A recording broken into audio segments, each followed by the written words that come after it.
Greetings, NXT. Shall we play a game? I'm Chris Wolvie, the wrestling blogger who always tells it like it is.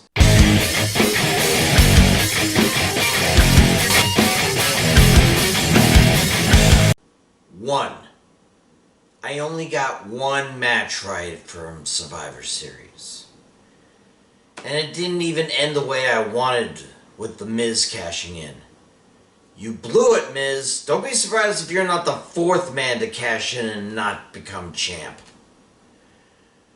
Also, condolences to the family and friends of Pat Patterson, who died last week at the age of 79.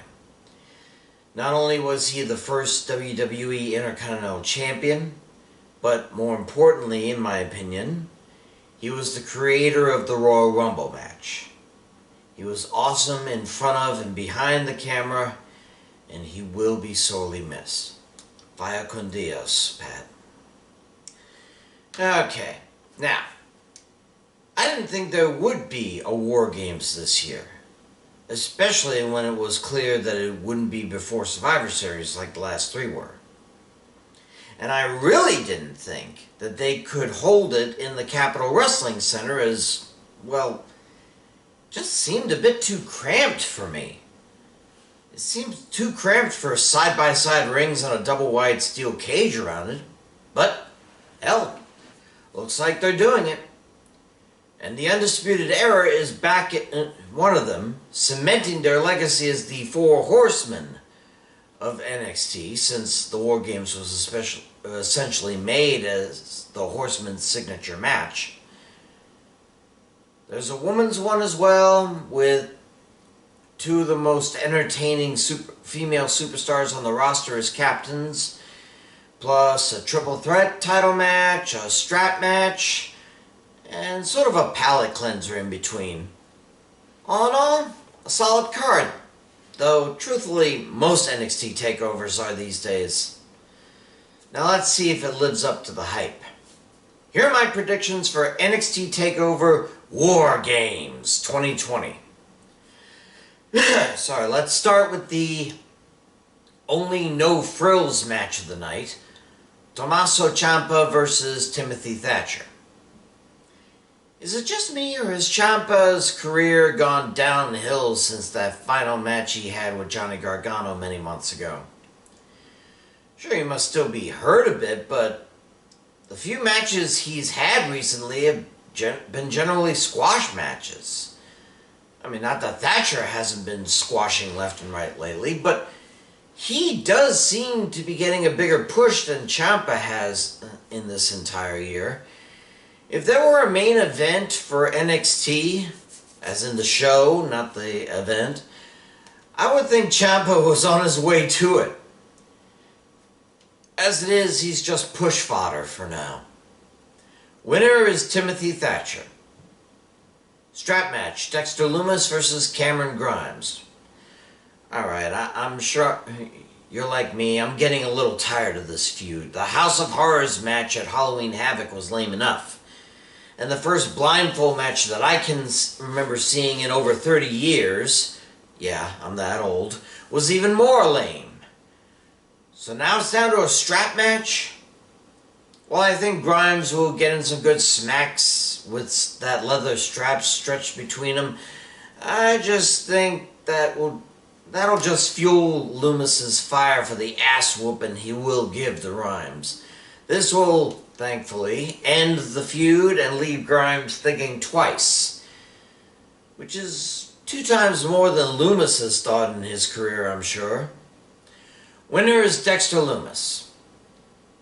North American Championship Triple Threat match. Leon Ruff defends against the last 2 champs, Damian Priest and Johnny Gargano. Okay, it was cute that Priest allowed Ruff to beat the cocky Gargano out of the NXT secondary championship, but seriously? Ruff doesn't even belong in the same ring with either of them. Ruff needs to go back to 205 Live and find a way to become Cruiserweight champ, because this road is not where he belongs. So who's going to beat him for the title? Well, as much as I'd like Priest to continue the groundwork he laid during the ladder match at Great American Bash, Gargano needs to shine as well, I think. It wasn't just Ciampa's career that was affected by that final match, you know. Winner and new champ, Johnny Wrestling, Johnny Gargano. Women's War Games match, Team Blackheart versus Team LeRae. To explain the rules, one woman from each team starts and fights for 5 minutes. Then another of Blackheart's team joins in, followed by another one of LeRae's team 2 minutes after that. Back and forth between the teams, another member joins every 2 minutes. Once all 8 women are in, the match beyond begins. Only pinfall, submission, or giving up will decide a winner. To say I didn't know who Shotzi's teammates were going to be last NXT would be a lie. Rhea Ripley, Ember Moon, and NXT Women's Champ Io Shirai were all attacked by Candice's cronies the week before, so it just made sense. And LeRae, Dakota Kai, and Raquel Gonzalez have experience fighting together at In Your House, which they lost, but still, experience. Toni Storm's a bit of a wild card, but even against the unpredictable Blackheart, the uber-tough Riley and Moon, and the excellence of Shirai, I give the Poison Pixies group a puncher's chance. Winners are Team LeRae. Finally, men's War Games match. The Undisputed Era versus Team for the Brand. Same rules, only one of Team FTB goes in first after 5 minutes, then the UE 2 minutes later, then back and forth every 2 minutes. Now let's be frank. Pat McAfee will be a decisively non-factor in this match. He's only had 1 match in his career, which he lost miserably. Now the Bruiserweight and the NXT Tag Team Champs might back him up, as they seem to be a fairly solid squad, but Adam Cole, Roderick Strong, Bobby Fish, and Kyle O'Reilly have been blood from day one-ish. For a good while, they owned every male title the NXT had to offer, like Evolution in 2003-2004. And there have been no cracks in the armor of this group despite having lost all the titles by now. And remember, this is pretty much their match. They have been a part of all 4 War Games matches. Sure, they're 1 and 2 in them, but again, experience. McAfee and company has no idea what's in store, except Dunn, who was on a winning team before. Yui knows these 2 rings intimately, and their record will even up this time. Winners are the Undisputed Era. Those are my picks. Oh, and I noticed that they seem to be allowing very limited actual fans into the CWC.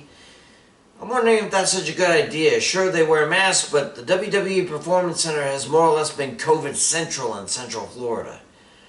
I'm sorry, but you couldn't pay me to be in that crowd until herd immunity kicks in. Anyway, I'm Chris Wolvie, the wrestling vlogger who always tells it like it is. Stay safe, and I'll see you.